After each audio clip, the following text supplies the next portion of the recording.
I've resigned from Ohio State effective next week, but before I go, there's two people I wanted to thank, and they are Libby and Felicity, the two cows that ran wild across campus on April 21.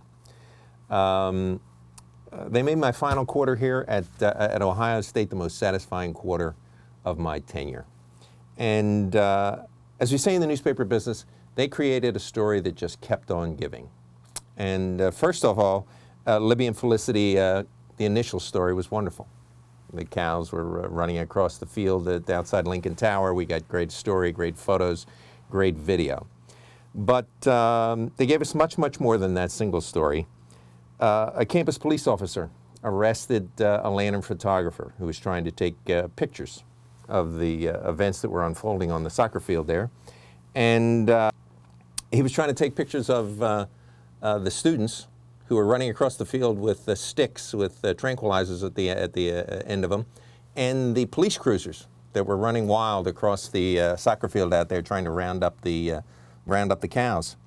Now, I'm a city boy. I know nothing about livestock, but I've come to learn that that's not the best way to round up two frightened cows. The best thing to do is not to scare the hell out of them.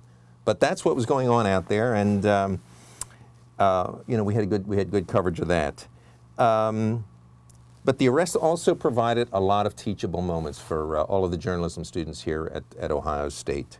The first thing they learned is that just because an adult tells you that you can't take pictures of some embarrassing event that's happening out here, that you have to meekly walk away from the news. They learned that being impolite to a police officer is not a crime. They learned that if a newspaper writes about an injustice, it can be corrected. In this case, the Lantern wrote about the arrest of the photographer, and a bunch of powerful journalistic organizations came to the support of the photographer. So the students learned that bad publicity can cause the people who are in charge to do the right thing, which in this case, the campus police decided not to pursue charges against the Lantern photographer and basically dropped the case. So what the journalism students here at Ohio State learned from Libby and Felicity is the power of the press. And it was a pretty crystal clear example of how it can work.